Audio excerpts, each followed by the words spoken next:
Palestinians had spoken of this moment for years. The return of PLO Chairman Yasser Arafat to Gaza, to the homeland he was forced to flee 27 years ago. The reception was tumultuous, even rapturous. No longer a fugitive, no longer hunted by Israeli authorities, the man who has evolved into a statesman came back to this part of Palestine a leader of his people. And he was cheered by thousands of Palestinians who have longed for his return. Arafat knelt in prayer, knowing this is merely the beginning of the ordeal that lays ahead of him.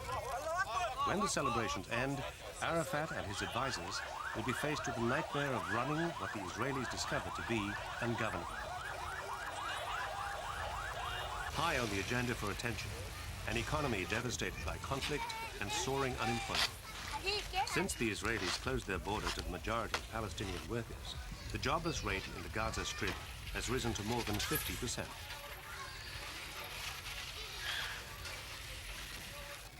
The beach refugee camp is home to many such unemployed. Khalil was a construction worker. He now earns just a few shekels selling candy in the streets, about $1 a day. I have 7 children, he says. It's vital for me just to work. Many of the unemployed go to the Palestine Authority offices in Gaza City to seek work. 35% of all Palestinians found work in Israel before their permits were revoked. The Israelis have returned only a small percentage of the visas, citing security reasons. Yet unemployment is simply the obvious symptom of the self-rule area's wider economic malaise after 27 years of occupation. The 7-year intifada crippled the region. The war waged by the Palestinians to get the Israeli army out of the West Bank and Gaza took a heavy toll not only in human life, but also on the local economy and its infrastructure.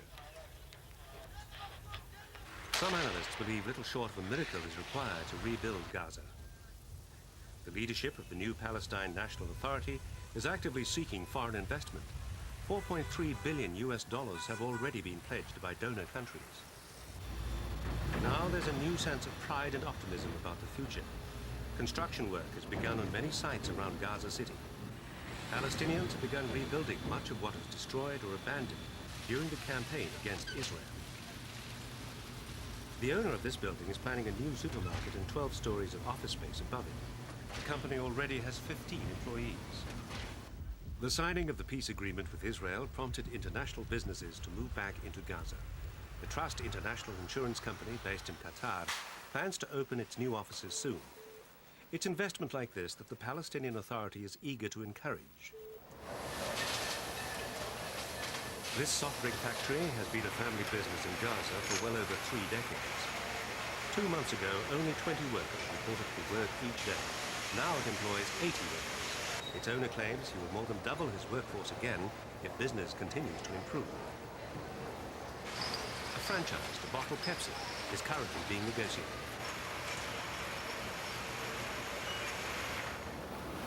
Fishing boats at the seaport in Gaza. Many believe that if the port were rebuilt, it could attract commerce to the region and help authorities to negotiate trade agreements. At the moment, there's little activity here. Fishermen use horse and cart to transport the day's catch.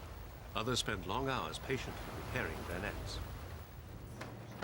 Fresh produce is the largest potential export from Gaza, but its most convenient trading partner is Israel, and Israeli farmers don't want competition from across the border.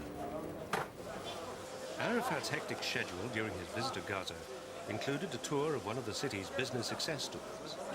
The citrus processing plant began experimental production 3 weeks ago.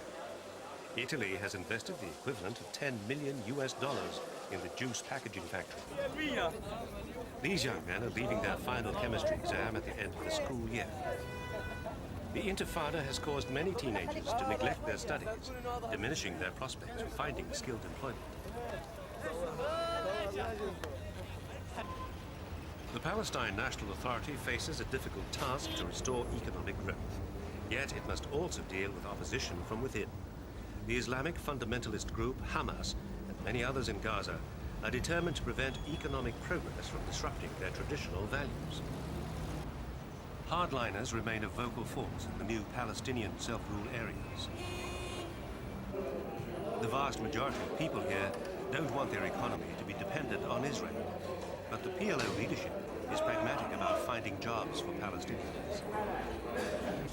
There is no other solution but to lift the closure, the siege that Israel has laid on the Gaza Strip and the West Bank, and allow workers to go back to their jobs in Israel. This is the short-term problem because these people were working there, the Israeli economy was benefiting from their labor, and I think that is the most important urgent plan. In the longer term, we've got to create an economy that can absorb a major part of our workers. A helicopter provided by the Egyptian government carried Yasser Arafat to his meeting with Palestinians living in the West Bank. Yet here, the masses of supporters who greeted him belied the low-key response given the PLO leader. Crowds numbered in tens of thousands instead of the hundreds of thousands organizers predicted. To many observers, it was a demonstration that Arafat still has to convince many to support his plans to revive the self-rule areas. He must attempt to appease his extremist countrymen, as well as those who simply wish a better life. We are the Palestinians, have the right to have our land, to have our constitution, to have our state as other peoples, and we are looking to live in peace with other peoples around us and to live like them in their states, independent states. Arafat's return will be seen as a turning point in the history of the Middle East. While he was in Jericho, he inaugurated the Palestinian Self-Rule Authority, taking an oath of office himself before swearing in the senior members of his administration.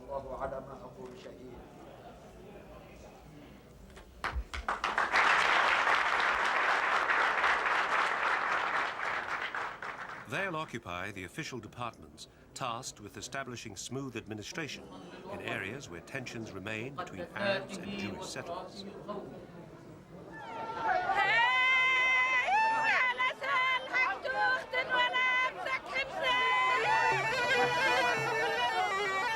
The return of Yasser Arafat is only the beginning for the Palestinian people. After the celebrations have died away, the hard task of initiating an economic recovery and finding jobs for all the unemployed will prove to be the real test of self-government.